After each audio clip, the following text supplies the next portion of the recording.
여러분 안녕하십니까? 헬로티비 뉴스입니다. 이다솜 아나운서 오늘 밖에 나가보셨죠? 네. 저도 잠깐 외출을 했었는데 정말 손발이 꽁꽁 얼 정도로 춥더라고요. 저도 오늘 그래서 목도리로 무장을 하고 나왔는데요. 내륙 대부분 지역에는 한파특보가 내려졌습니다. 바람도 강하게 불어서 체감 온도는 더 낮았는데요. 네, 여기에 12일은 더 춥다고 합니다. 아침 기온이 영하 15도 아래로 떨어지는 곳도 있겠는데요. 이럴 때는 동상이나 동창 같은 한랭 질환도 주의하셔야겠습니다.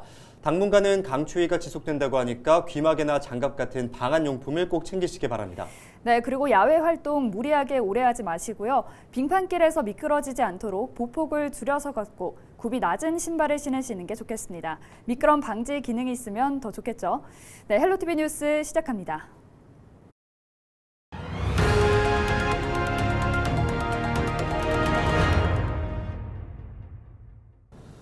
연말이면 곳곳에서 이웃을 돕기 위한 성금 모금이 진행됩니다. 대표적인 것이 사랑의 열매 나눔 캠페인일 텐데요. 네, 매년 12월부터 1월 말까지 모금이 이루어지는데요. 벌써 대구 지역 사랑의 온도탑 수은주가 100도까지 올라갔습니다. 네, 그렇습니다. 추운 겨울에다가 코로나19 때문에 더욱 움츠러들지만 이웃을 돕기 위한 나눔의 손길, 그 온정은 여전히 따뜻했습니다. 박근수 기자가 취재했습니다. 지난 연말 대구 사회복지 공동모금회에 배달된 현금 170만 원. 퀵서비스를 통해 돈과 함께 전달된 쪽지에는 연초에 메신저 피싱으로 피해를 입었다가 일부를 보상받아 좋은 일에 동참하고 싶었다는 사연이 적혀 있었습니다.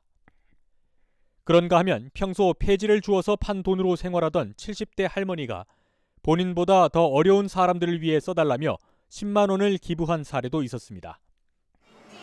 어려운 시기에도 이웃을 생각하는 많은 시민들의 관심과 참여 속에 대구 지역 사랑의 온도탑이 벌써 100도를 달성했습니다. 지난 12월 1일 희망 2022 나눔 캠페인을 시작한 지 41일 만입니다. 나눔 캠페인 모금 목표액은 90억 5천만 원. 11일 기준 대구의 나눔 온도는 이미 101.2도를 가리켰습니다. 희망 2019 나눔 캠페인은 100도, 희망 2020 나눔 캠페인은 109도에 그쳤는데 코로나로 유독 힘들었던 지난해에는 캠페인 온도가 114도까지 올랐습니다. 특히 올해 아너소사이티 기부자는 26분으로 전년 21분보다 24%나 증가했고 2년 동안 이어진 코로나19. 캠페인을 시작할 때만 해도 모금 여건이 좋지 않아 목표 달성이 힘들 것으로 보였지만 지역 기업과 시민들의 온정은 식지 않았습니다. 기업들이 억대의 통큰 기부를 하는가 하면 누구보다 힘든 시기를 보내는 자영업자가 전년보다 금액을 늘려 기부하는 등 개인 기부자 8,300여 명도 십시일반 나눔의 손길을 보탰습니다. 덕분에 대구의 사랑의 온도탑은 2016년부터 7년째 100도를 넘겼습니다. 주변의 어려운 이웃을 돕기 위한 나눔의 손길이 우리 사회에 희망을 안겨주고 있습니다. 헬로티비 뉴스 박근수입니다. 네, 이 대구뿐만이 아니라 경북도 이미 100도를 달성했습니다. 나눔 온도가 11일 기준으로 102.6도더라고요. 네, 맞습니다. 전국적으로 봐도 아직 목표 금액 달성한 지역이 절반이 채 안 되는 상황인데 이 대구 경북의 나눔의 손길은 여전히 따뜻했습니다. 네, 이 따뜻한 마음으로 다음 소식 전해드립니다. 많은 분들이 이웃 돕기 성금 모금에 동참하시는데요. 복지 현장에서는 사회복지사들이 취약계층을 집집마다 방문하면서 우리 이웃들이 겨울을 잘 보내고 계신지 또 건강은 어떤지 챙겨보기도 합니다. 이런 현장 활동에는 지역 주민분들께서 함께하기도 하는데요. 이웃을 보살피는 사회복지사의 하루를 따라가 봤습니다. 이하영 기자입니다. 좁고 가파른 골목길. 신규용 씨의 발걸음이 바빠집니다. 산속 비닐온막에서 지내던 할아버지. 등산하던 지역 주민들의 제보로 새 보금자리를 마련했지만 가족도 없이 홀로 겨울을 보내고 있습니다. 그 흔한 전화조차 없어 직접 가지 않으면 안부를 확인할 방법이 없습니다. 주로 이제 안부를 묻고요. 안부 묻고 잘 계셨는지 묻고 혹시 필요한 게 있으신지. 아주 최근에는 대부분 어르신들이 호소하는 게 고독감을 많이 호소하세요. 그래서 자주 방문할 수 있도록 그리고 뭐 필요하신 밑반찬 같은 거 필요하시면 그런 거 서비스 연계해서 또 전달해 드리기도 하고요. 집은 있지만 빈곤에 허덕이는 이른바 하우스푸어 세대를 돌보는 것도 신 씨의 하루 일과입니다. 영하의 추위에 보일러도 켜지 않은 채 하루 종일 지내는 할머니. 불이라도 아껴야 된다고 아끼고 안 트고 잘 때는 매트 깔아놓고 그거 자고 일나면 꺼보고 사는 게 말이 아니에요. 공공의 손길이 닿지 못하는 곳은 지역 주민들과 힘을 합쳐 필요한 복지 서비스를 제공합니다. 방금 같은 집에는 물이 새니까 저희들이 다 교체를 해드리면 좋은데 임시 방편으로 물이 안 새도록 꽉 잡아주고, 아까 같이 우리 그 어른 혼자 계시는 데는 겨울에 동절기에 너무 춥잖아요. 그분은 보일러도 없이 그래가 살으셨거든요. 그래가지고 저희들이 보일러도 놔드리고 도배도 해드리고. 코로나19로 가뜩이나 힘겨운 시기.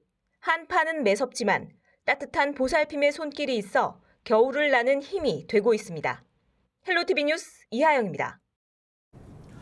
건조한 날씨에 바람까지 강하게 불면서 전국적으로 산불이 잇따르고 있습니다. 지난 10일 밤 10시쯤 영주시 평은면 오은리 야산에서 산불이 발생했습니다. 이 불로 소나무 3,500여 그루 등 임야 5헥타르, 축구장 6개가량의 면적이 피해를 입었고 불은 11시간 만에 꺼졌습니다. 산림청과 소방당국은 야간 진화 작업에 이어 11일 아침 헬기 8대와 차량 22대, 인력 400여 명을 투입해 불길을 잡았습니다. 산림청은 영지산 삼부 능선에서 불이 시작된 것으로 보고 정확한 화재 원인을 조사할 방침입니다. 네, 11일 기준 대구 경북의 코로나19 신규 확진자는 대구 71명, 경북 60명으로 집계됐습니다. 대구 북구 소재 어린이집 관련 확진자가 1명이 추가돼 11일까지 이 어린이집에서만 누적 확진자가 81명으로 늘었고 달서구 지인 모임과 관련해 3명이 신규 확진 판정을 받아 누적 확진자는 22명입니다. 또한 수성구의 한 학교에서도 5명이 확진 판정을 받았습니다. 11일 기준 대구 지역 오미크론 변이 확진자는 10명이 추가돼 지금까지 306명으로 집계됐습니다. 한편 경북에서는 포항 24명, 구미 14명, 경산 4명, 김천 2명 등 13개 시군에서 60명의 신규 확진자가 발생했습니다. 집단 감염 사례를 살펴보면 포항 아동시설에서 3명이 감염돼 12월 1일 이후 누적 확진자 26명을 기록했고 김천 사업장에서도 2명이 감염돼 누적 확진자는 26명입니다.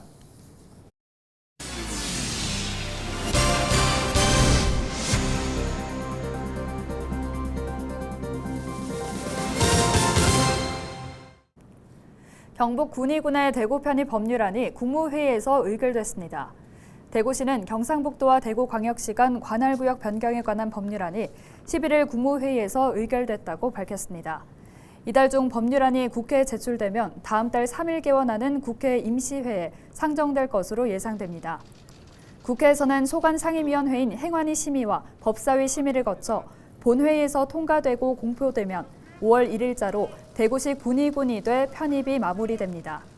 대구시는 군위군 편입에 따른 후속 조치 사항을 처리하고 공직선거법 개정을 통해 군위군을 대구시 선거구역에 반영하기 위해서는 반드시 2월 임시회에서 법률이 통과해야 한다고 덧붙였습니다. 경북 김천과 거제 간 남북 내륙철도 건설 사업이 2027년 개통을 목표로 추진됩니다. 남부 내륙철도는 사업비 4조 8,015억 원을 들여 경북 김천에서 경남 거제까지 177.9km의 고속철도를 건설하는 사업으로 국토교통부는 이 사업의 기본 계획을 확정하고 13일자로 관보에 고시할 예정입니다. 철도가 건설되면 KTX를 타고 서울에서 거제까지 2시간 54분, 서울에서 성주까지 1시간 48분 만에 올 수 있어 지역 경제와 산업, 관광 분야에 큰 변화를 불러올 전망입니다. 경주시가 영조물 배상공제보험에 갱신 가입했습니다. 영조물은 국가나 공공단체가 공공 목적을 위해 제공하는 시설로 배상공제보험에 가입하면 시가 관리하는 시설물의 설치 하자로 이용객이 다치거나 재산상 피해가 발생했을 때 손해보험사가 보상하게 됩니다. 대상 시설물은 경로당과 체육시설, 관공서, 시장 등 1,400여 곳이며 자세한 내용은 경주시 홈페이지에서 확인할 수 있습니다. 지난 3년 동안 경주에서는 영조물 배상공제 보험으로 손해배상 68건에 보험금 7,500만 원을 지급했습니다. 이상으로 뉴스를 마칩니다. 함께해 주신 여러분 고맙습니다.